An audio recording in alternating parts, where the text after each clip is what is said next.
ఒక్కసారి public comments చూద్దాం. ప్రతిమా శ్రీనివాస్, బోయినపల్లి వినోద్, ఈ ఇద్దరు జస్ట్ వెలమాస్, కేసీఆర్కి రిలేటివ్స్ కాదు, రఘు డూ హోంవర్క్ అట.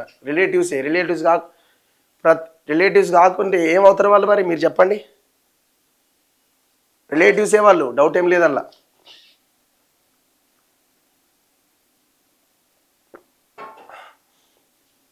అన్న, తెలంగాణలో నాయకుల వ్యక్తిగత అవసరాల నిమిత్తం పాలకపక్ష, ప్రతిపక్ష, అధికార పక్ష రాజకీయ వ్యభిచారం నడుస్తున్నది. ఎవరితో శత్రువులు, ఎవరితో మిత్రులో తెలియదు, ఎవరిని కాపాడుతున్నారో తెలియదు. వాస్తవం ఇది. అసలు ఎవడితో ఉన్నాడో, ఎవడితో కలుస్తున్నాడో ఏమీ అర్థం కాని పరిస్థితి. ఎవడితో సెటిల్ చేసుకుంటున్నాడో. ఈ ప్రెస్ మీట్లు, ఇందిరా పార్కు దగ్గర ధర్నాలు, ఇవన్నీ ఉత్తయ్యే, ట్రాష్. వాటిని అధికార పక్షం పెద్దగా పట్టించుకోదు. కేటీఆర్ ప్రెస్ మీట్ పెట్టినా, హరీష్ పెట్టినా, కవిత పెట్టినా రేవంత్ రెడ్డి పట్టించుకోడు. రేవంత్ రెడ్డి లాగుల తొండలన్నా ఇంకోటన్నా హరీష్ రావు, కేటీఆర్, కవిత పట్టించుకోరు. కేసీఆర్ పట్టించుకోడు. ప్రెస్ మీట్లని వీళ్ళు వాళ్ళది మాట్లాడాలి, వాళ్ళ పార్టీ లైన్లో వాళ్ళు మాట్లాడాలి కాబట్టి మాట్లాడతారు అని అనుకుంటారు. సో మీరు చూడండి, ఇందులో ఎక్కడ యాక్షన్ ఉండదు. ఇప్పుడు సిబిఐ వేయాలి అంటున్నారు. ఎవడు అడ్డుకున్నాడు? సిబిఐ ఎట్లా వస్తుంది? రెండు రకాలుగా సిబిఐ ఎంటర్ అవుతుంది. ఒకటి, రాష్ట్ర ప్రభుత్వం ఇనిషియేటివ్ తీసుకొని సిబిఐ ఎంక్వైరీ కోరాలి. రెండోది, కోర్టులైన ఇనిషియేటివ్ తీసుకొని ఎవరైనా ప్రైవేట్ పిటిషన్ ఆర్ ఇంకేదైనా పిటిషన్ వేస్తే కోర్టు అయినా డైరెక్షన్ ఇవ్వాలి. అదర్వైజ్ సిబిఐ తనకు తానుగా ఎంటర్ కావడానికి అవకాశం లేదు. హ్యాపీ జెండా వందనం రగన్న, ధన్యవాదాలు మీకు కూడా. ఇవాళ republic day.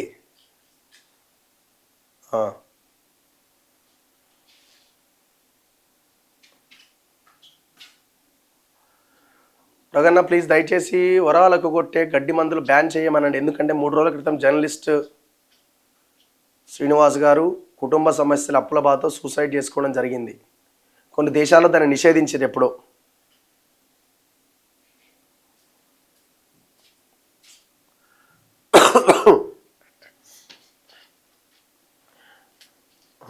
What about Innaiah ఆట? ఇన్నయ్య గారిని వాళ్ళ మదర్ది నిన్న సెరమనీ ఉండే, ఇది 11th డే దినాలు. సో ఆయనకి 2 రోజులు బెయిల్ వచ్చింది, మొన్న అండ్ నిన్న. మళ్ళీ నిన్న ఆయన జైలుకి తీసుకెళ్ళారు. నిన్న నేను కూడా వెళ్ళడం జరిగింది. కాకపోతే ఎవరు మాట్లాడడానికి అవకాశం లేదు, ఎందుకంటే కోర్టు డైరెక్షన్. ఎవరు ఆయనతో మాట్లాడకూడదు, ఓన్లీ వాళ్ళ ఫ్యామిలీ మెంబర్స్తోనే మాట్లాడాలి ఆయన. సో వాళ్ళ బెయిల్ అంటే రెగ్యులర్ బెయిల్ కోసం ప్రయత్నం చేస్తున్నారు వాళ్ళు, చూడాలి ఏమైంది అన్నది. ఆయన కస్టడీ కూడా అయిపోయినట్టుంది. 5 రోజుల కస్టడీ ఏమో అడిగినట్టున్నారు. 2 రోజులు 3 రోజులు విచారించారు. కస్టడీ కూడా అయిపోయింది. మరి ఏం చేస్తారన్నది చూడాలి.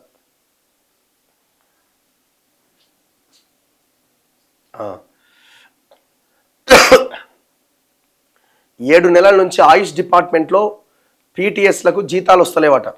దారుణం కదా పాపం. మీరు అట్లా చాలా చూసుకోండి. ఇప్పుడు జిహెచ్ఎంసీ కార్మికులు ఉన్నారు, 104 ఉద్యోగులు ఉన్నారు, 108 ఉద్యోగులు ఉన్నారు. హాయ్ రఘుబ్రో, నిన్న ఏబిఎన్ డిబేట్లో పాల్గొన్న ఒక బీఆర్ఎస్ వ్యక్తిని గెట్అవుట్ అనే పదం వాడడం మీద మీ అభిప్రాయం ఏంటి? కరెక్ట్గా వాడడా లేక మీకేమైనా తప్పు అనిపించిందా? అసలు అదేమి, ఆ ఛానల్ ఏమి జర్నలిజం చేయట్లేదు. ఫస్ట్ థింగ్, వాళ్ళేమి ప్రజల పక్షాన ఉండి చేయట్లేదు. రాధాకృష్ణకి బీఆర్ఎస్ మీద కొన్నిసార్లు కోపం వస్తుంది, కాంగ్రెస్ మీద కొద్ది రోజులు కోపం వస్తుంది, బీజేపీ మీద కొద్ది రోజులు కోపం వస్తుంది. మనము ఒక పొలిటికల్ యాంగిల్లో లేకపోతే వన్ సైడ్గా ఉండి పనిచేసే, పెట్టుబడిదారుల పక్షాన ఉండి పనిచేసేటువంటి ఛానళ్ళు ఏం చేసినా మనం ఆ ట్రాప్లోకి వెళ్ళి ఇది కరెక్టా, ఇది రైటా, ఇది రాంగా అని మనం జడ్జిమెంట్ చేసినామంటే వాళ్ళ ట్రాప్లో మనం పడతాం. రేపు పొద్దున అదే రవీందర్ రావుతో వీళ్ళు కలిసి కూర్చొని ఆడనే మళ్ళీ డిబేట్ పెట్టి మళ్ళీ మాట్లాడతారు. ఏముంది అందులో? కేసీఆర్ని ఇంత అంత తిట్టినాయన మళ్ళీ కేసీఆర్ పంచన చేరిండు, ఒకసారి కాంగ్రెస్ని ఇంత అంత తిట్టినాయన మళ్ళీ వాళ్ళ పక్షాన చేరిండు. ఎవడు అధికారంలో ఉంటే వాళ్ళ దగ్గర ఉంటారు వీళ్ళు. మనకెందుకు ఆ లొల్లి?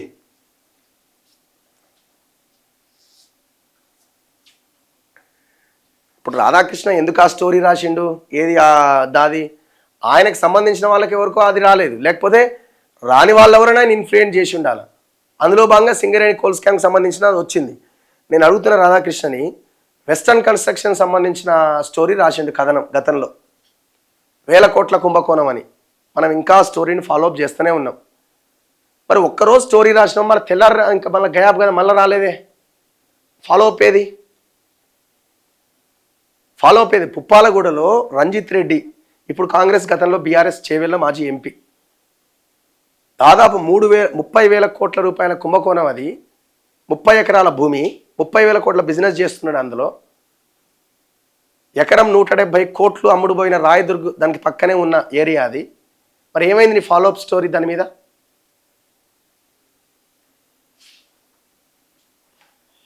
అల్లం ముక్క దవడకు పెట్టుకో, 2 రోజులు గొంతు సరైపోతుంది. అవన్నీ అయిపోయినాయి బ్రదర్. ఆ చిన్న చిన్న చిట్కాలు ఇవన్నీ అయిపోయినాయి వాటి పని.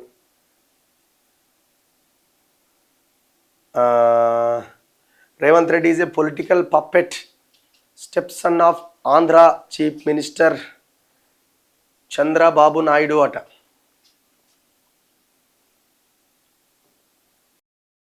ఎవరితో ఉన్నారు? నేను అందుకే ఇంతకుముందే అన్నా కదా, ఎవరితో ఉన్నారో ఎవరు చెప్పలేరు ఇక్కడ. మళ్ళీ అందరూ కొట్లాడుతున్నట్టే కనిపిస్తుంది.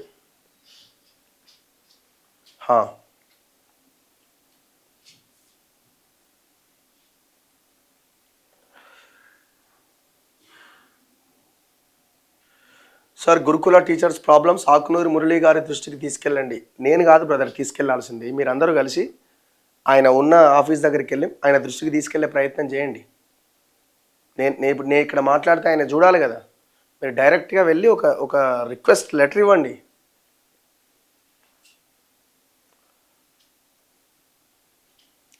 Revanth Reddy got official married with Congress Rahul Gandhi, but Revanth Reddy is doing political honeymoon with TDP Chandrababu Naidu అట. ఐబొమ్మ రవి ఏమైంది? ఏమో దాన్నే ఉన్నట్టుందిగా. Please focus on Ameenpur land issues. I'm watching from Australia. Good one Raghu and keep going. Thank you very much.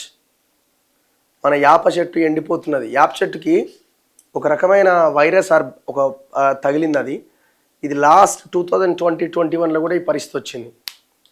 మరి గవర్నమెంట్లు ఏం చేస్తున్నాయి దాన్ని ఏం చేయాలి అన్న దాని విషయంలో ఆలోచన చేస్తున్నారా? 2020లో సేమ్ ప్రాబ్లం వచ్చింది. గుడ్ మార్నింగ్ రఘు గారు and team from Houston Texas. Wishing every one A happy republic day. Thank you very much. మీకు కూడా. నెక్స్ట్ అన్న, బీసీలలో కూడా అన్ని కులాలకు న్యాయం జరగట్లేదు, కొన్ని కులాల ఆధిపత్యం ఎక్కువైంది, ఇది రాబోయే రోజుల్లో మనకు ప్రమాదం అన్న. వాస్తవమే ఇది, దాంట్లో డౌట్ ఏం లేదు.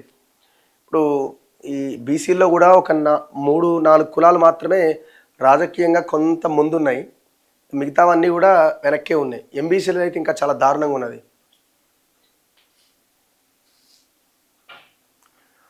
Belt shops and permit rooms close చేయాలన్న రాజగోపాల్ రెడ్డి సూపర్. ఇప్పుడు విషయం ఏంటంటే, రాజగోపాల్ రెడ్డి గారు చేస్తున్న దాని విషయంలో ఆయన ఆలోచన మంచిదే, కానీ ఒక మునుగోడులో అది ఆ ప్రయత్నం అన్నది అట్లాగా చేయాల్సింది. మీరు కాంగ్రెస్లోనే ఉన్నారు, మొత్తం రాష్ట్రం అంతా అది ఇంప్లిమెంట్ చేయాలా. మేము కూడా అదే చెప్తున్నాం. మీరు చేస్తున్న పని మంచిదే, కానీ ఒక మునుగోడుకే అది చేయాల్సినప్పుడు దానికి రకరకాల ప్రాబ్లమ్స్ వస్తాయి. చట్టాలు ఉంటాయి, వాళ్ళు టెండర్లు వాడుకున్నారు, రకరకాలు ఉంటాయి. మరి మీరు ఓపెన్ చేయమంటారు, మేము ఓపెన్ చేయమని చెప్పట్లేదు, కానీ స్టేట్ వైడ్గా ఒక మూమెంట్ రావాలి. అవసరమైతే రాజగోపాల్ రెడ్డి గారు నేనేమంటున్నా, మీరు ఒక మూమెంట్ స్టార్ట్ చేయండి.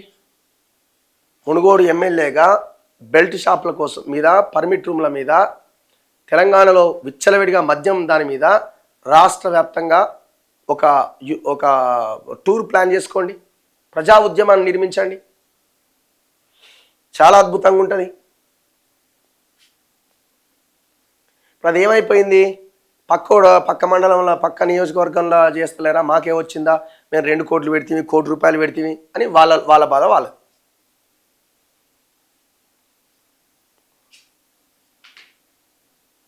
భాయ్సాబ్, మీ ఛానల్ వేదికగా రోహింగ్యా చొరబాటును ఎందుకు వ్యతిరేకిస్తలేరు? ఎవడండి రోహింగ్యాలు? ఎవడు వాళ్ళని ఇక్కడ పెట్టుకోమంటున్నారు? నిర్దాక్షిణ్యంగా మెడలు బట్టి అవతలకు నెట్టేయండి. ఈ దేశం కానోడు ఎవడైనా సరే, ఈ దేశం కానోడు రోహింగ్యాల ఇంకెవడైనా సరే మెడలు బట్టి అవతలకు నెట్టేయండి. ఎవడని అడ్డుకుంటేనే చూద్దాం. అడ్డుకుంటూని కూడా నెట్టేయండి అవతలికి. ఎవడు ఆపిండు?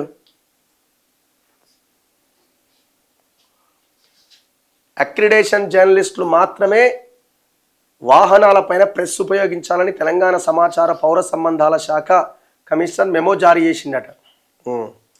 ఎవడైతే ఎమ్మెల్యే ఉంటాడో, ఎవరైతే ఎంపీలు ఉంటారో మీరు ప్రయాణించే వాహనానికి మాత్రమే ఎమ్మెల్యే అనే అది ఉండాల, స్టిక్కర్ ఉండాల. బామ్మార్దికి, బావకు, మరదలకు, వదినకు 4-5 కార్డులు ఇచ్చి మీరు అందరు పెట్టుకోవడం కాదు. ఏమవుతుంది? ప్రెస్ అని ఆయన జర్నలిస్టు, అక్రిడేషన్ కార్డు ఉన్నోళ్ళే జర్నలిస్టులు అని ఎట్లా అంటారు మీరు? సుప్రీంకోర్టు చెప్పింది కదా, ప్రశ్నించే ప్రతి ఒక్కరు జర్నలిస్టులే అని. ఇప్పుడు అక్రిడేషన్ ఉన్నోళ్ళే అని అంటే మెయిన్ స్ట్రీమ్ మీడియాలో పనిచేసే వాళ్ళకు కూడా చాలామందికి అక్రిడేషన్ కార్డ్స్ ఉండవు. ఇప్పుడు ఒక ఛానల్లో INPR నుంచి వచ్చేటువంటి కార్డ్స్ ఒక ఎత్తు అయితే, జిల్లాల నుంచి వచ్చే ప్రతి జిల్లాలో ఇచ్చే కార్డ్స్ కొన్ని. అందరికీ ఏం కార్డ్స్ ఉండవు. జర్నలిస్ట్గా పనిచేసిన వాళ్ళు కూడా చాలామంది కార్డ్స్ ఉండవు. ఇదేం మేమో మీ తలకాయలేని మేము.